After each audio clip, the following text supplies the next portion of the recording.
Bonjour Stéphanie, bonjour à tous. 6300 personnes étaient réunies ce samedi à Bourges suite à l'appel national d'un mouvement de gilets jaunes. La manifestation est restée globalement pacifique, même si plusieurs heures ont eu lieu en marge du cortège principal, nous étions sur place.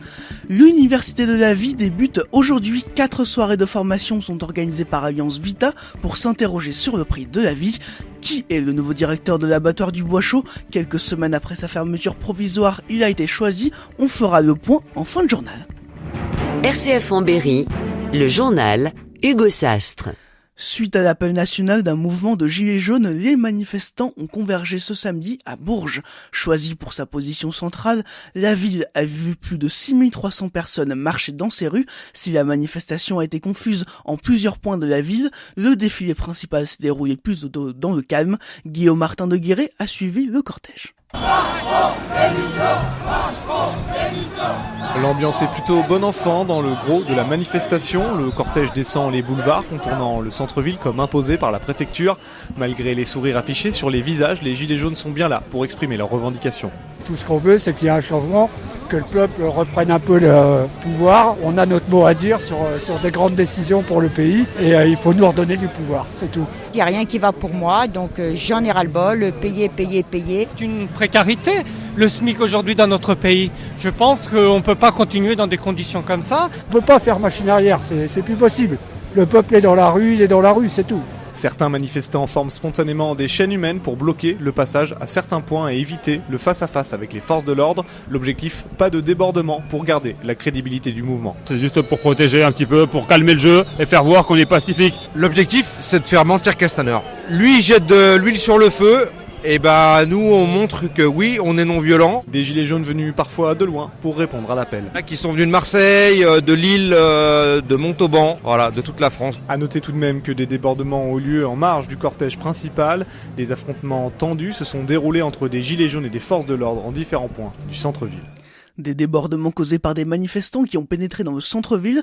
Peu de dégâts matériels sont à recenser. La préfecture fait état de 11 blessés, dont 2 CRS. 19 personnes ont été interpellées. Et au lendemain de ce rassemblement au niveau national des Gilets jaunes à Bourges, les actions locales continuent de perdurer. Hier, une 60aine d'entre eux se sont réunis dans une salle à Argenton-sur-Creuse. Ils ont organisé une assemblée citoyenne. Objectif, discuter et trouver des convergences communes. La question de la place du citoyen dans les décisions nationales et locales a notamment été évoquée. Bilan positif pour le dédoublement des classes de CP à l'école Hugues Lapère de Sacoin après 4 mois d'expérimentation. Avec 12 élèves maximum par classe, les difficultés des élèves sont plus vite repérées. Les élèves savent lire plus rapidement, ils seraient aussi plus investis. Selon nos confrères du Berry républicain, ces élèves devront s'habituer à un retour à un effectif plus important lors du CE2. Certains d'entre eux seront en effet plus effacés lors de classes avec un effectif plus important. La vie, à quel prix ? C'est la question centrale de l'Université de la Vie proposée par Alliance Vita. Depuis une dizaine d'années, l'association propose une formation organisée en 4 soirées. La première a lieu ce soir. Différents témoignages amènent les participants à réfléchir autour de la marchandisation du corps humain, des enjeux de la procréation artificielle, le handicap, la vieillesse. Et cette Université de la Vie a du succès, affirme Raphaël Ponroy, membre d'Alliance Vita dans le Cher. Oui, l'Université de la Vie a du succès. Cette année encore, il y a de nouvelles villes dans lesquelles l'Université de la Vie a lieu.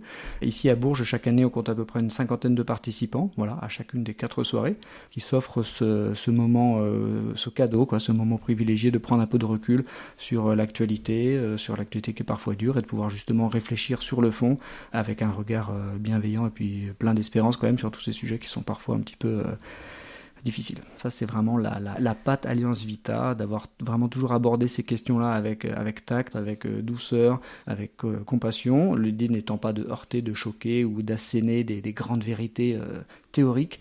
Alliance Vita vraiment travaille beaucoup à travers des services d'écoute sur le soutien aux personnes et va vraiment puiser dans ce soutien et cette écoute. Raphaël Ponroy au micro de Charlotte Bonnet.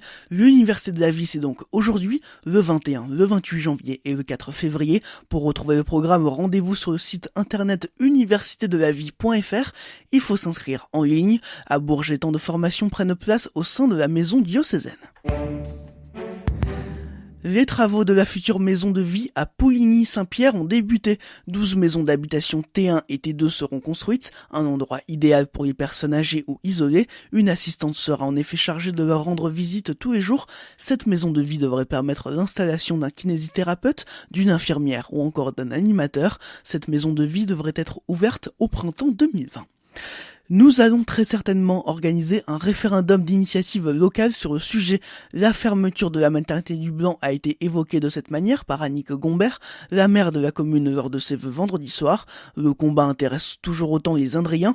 Pour preuve, 500 exemplaires du calendrier édité par C'est pas demain la veille ont été réimprimés selon nos confrères de la Nouvelle République. On en sait plus sur le nouveau directeur de l'abattoir du Bois Chaud. Il s'agit de Pascal Plazanet. Originaire d'Ussel en Corrèze, il va avoir comme mission de préparer la réouverture de l'abattoir après sa fermeture suite à une vidéo de L214. Il a été choisi par François Daugeron, le président de la communauté de communes de la Châtre Sainte-Sévère. Son choix s'est fait un peu par hasard. C'est un concours de circonstances parce que nous sommes allés en visite de l'abattoir d'Ussel, qui est un abattoir identique, comparable au nôtre, c'est-à-dire qui est multi-espèces et qui fait 4000 tonnes.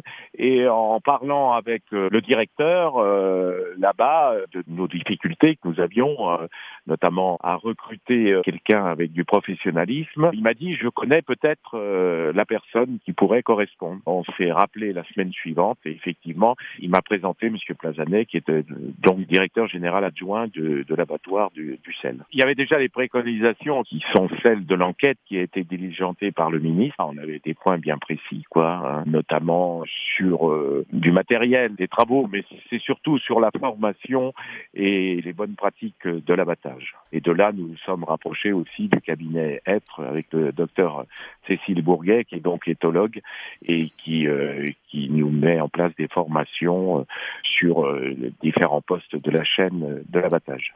La fermeture de l'abattoir du Bois Chaud date de novembre dernier. À noter que François Daugeron, le président de la communauté de communes La Châtre Sainte-Sévère, était notre invité ce matin. Interview à retrouver sur rcf.fr.